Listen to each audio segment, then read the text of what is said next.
Apprentice Naraban Dracovin, Lord and Emperor of the Dracovin Empire, and welcome.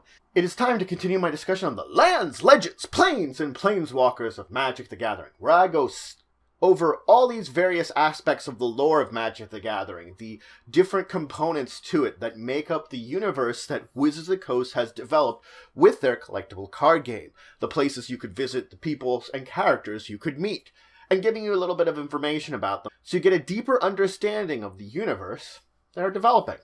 Anyway, so today for you, I have another plane to introduce to you. Theros. So Theros, of course, is the plane that is the center of the Theros block. It is based around Hellenic Greece.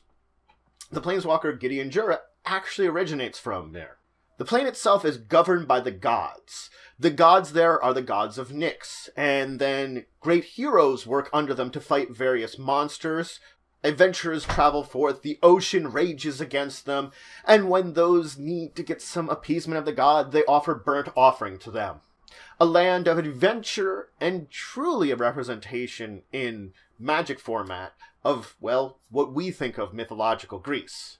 It is very similar to that, at least in its base flavor. Humanity fights forth for dominance over the many other races. So the plane itself is divided into three realms. First is the mortal realm, the physical plane that we would all understand and grasp. This is where all the humans live, where most people visit. Above that is Nyx, the starry sky. Nyx is a place of dreams and enchantment, of imagination. It is the home of the gods of Theros. It is where they make their domain. And in fact, they are intrinsically tied to it. So should a god of Theros manifest itself upon the physical realm, you can see that its shadow is a starry sky, representing that connection to Nyx. Dreams are said to be gifts from the gods because of Nyx's intrinsic connection to it, as are any form of enchantment. In fact, when a mortal goes to sleep and they are dreaming, they're said to be visiting Nyx. Any kind of constellations you see in the starry sky are said to be stories of the gods and their adventures within Nyx. Now the third realm is the underworld, a deep subterranean place that the dead go to exist within. It is ruled over by Erebos, the god of the dead. It is a place that, just as much as it has no sun, it also has no night. It is a place of darkness that is not actually connected to Nyx at all. It's intrinsically on its own. Around the underworld is the river that rings the world, which are in fact 5 rivers which form a boundary between Theros itself and the underworld, keeping the two of them separate. Now, in our modern-day Theros, of course, we focus on the civilization that man is attempting to bring out of the chaos and wild, and they build cities there, or as they're called within Theros, polis. There are 3 main polis, but there are a number of smaller polis and a number of smaller settlements that dot the landscape. So these are the bastions of civilization. They are not the only thing that is there. These are created from the revenants of the former empire, the Archon Empire, which once ruled all of Theros through tyranny, before they, of course, were overthrown, and humanity given sort of the seat of power. Meletis is, in fact, a polis of learning, magic, philosophy. It's based a lot around what we would call Athens, in our world equivalent of ancient Greece. It was, in fact, born from the defeat of tyranny. The defeat of the Archons, this city grew up, so that is the fact it is the place that remaining Archons seek to destroy most of all. It is a remnant of their true defeat. It is a place of learning, of philosophy, based upon the Siren Sea. They pride themselves not only on their learning, but their temples to the gods, and their incredible architecture that they can build about. They even pride themselves on the military that they develop. The 12 are the rulers of this place, a council of philosophers that oversee the decisions of the city itself. The city is almost broken apart by the Kyr River as it kind of flows through it and tributates off into various places before coalescing in the Siren Sea. One of the more famous locations is the Decates, one of the legendary academies of all of the city, and one of the greatest academies when it comes to philosophy and magic in all of Theros.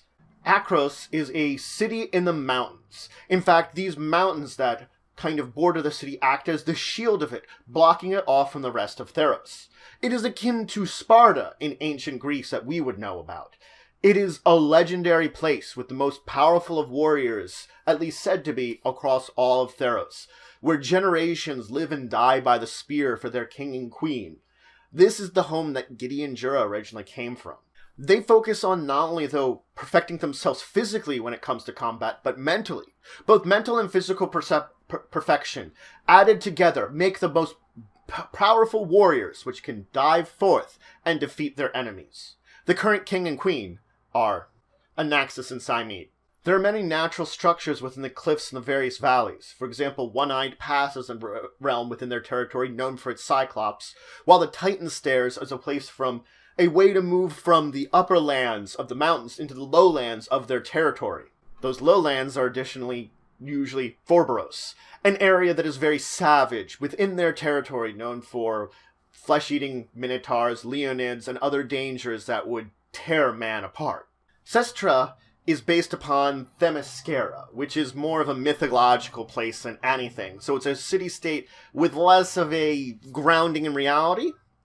It is almost described as a ring of trees. This kind of ring of nature coming out from this central temple, the Temple of Kamatrala, at the heart of it. That temple is the center, and it radiates out a mixture of trees and structures for those to live on. The paths and roads oftentimes through here aren't big enough for a cart, and any kind of major gaps in between the forest and the structures will often see like rope bridges and things going across that. So it is a very forest and nature-based civilization, a polis. So it is an interesting mixture of grabbing the natural, but yet embracing civilization in a way. They are ruled over by a council of warriors, and atop of them is a powerful hero, which is de facto the leader of the city, and said to be the voice of the gods within the city. The city is watched over by 4 powerful watchtowers of great size, each named after a specific animal, in giving the city a great coverage and defense. There's also the Abora Market, an open-aired market near the gate that the city is famous for those that would decide to travel there and look for some trade. Now, there are a number of legendary polis which are said to be destroyed, a couple of them by Helios, as he seems to be the center god and most smoter of cities. Like Olantis, their version of Atlantis, that Heliod did smote. There are a number of smaller polises that do exist, including a few that actually go to other races than humans as their primary race. So, including there is some undead-based ones, some remnants, which are the undead of this. And Eretus was a small polis near Meletus that, in fact, has recently fallen, according to the storylines of Theros, and been destroyed. So, that was done by the hands of Leonid, that were kind of provoked into invading the city and eventually destroying it, at the behest of a planeswalker who made a deal with the god. But that's a storyline for another time.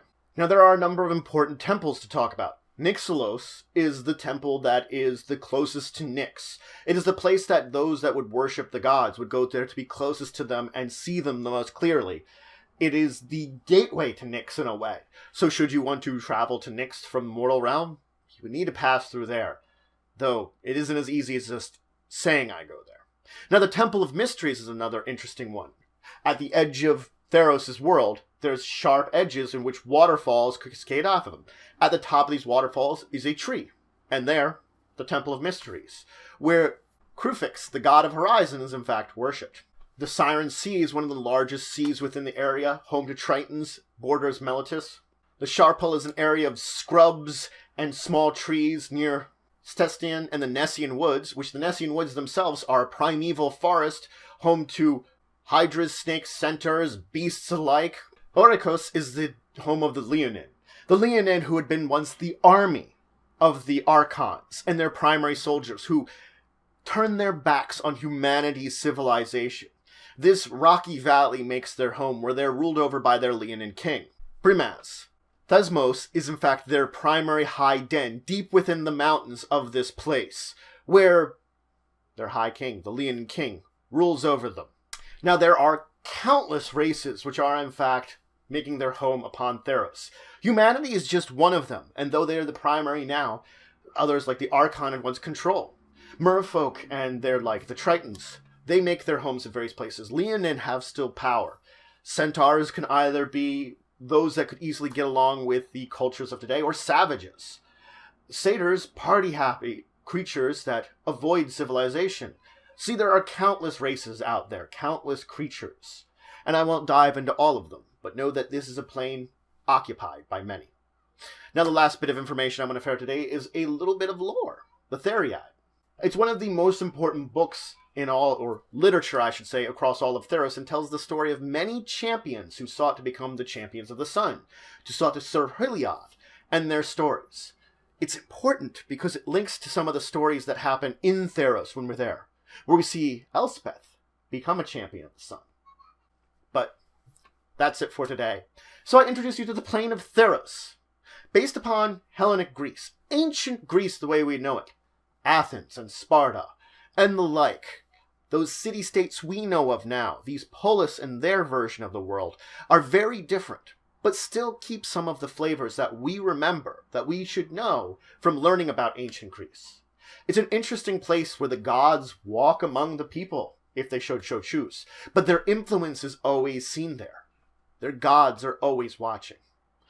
And there are many stories, legends, myths that permeate pages, great legendary beasts that can be fought, heroes that can rise and fall at the drop of a hat.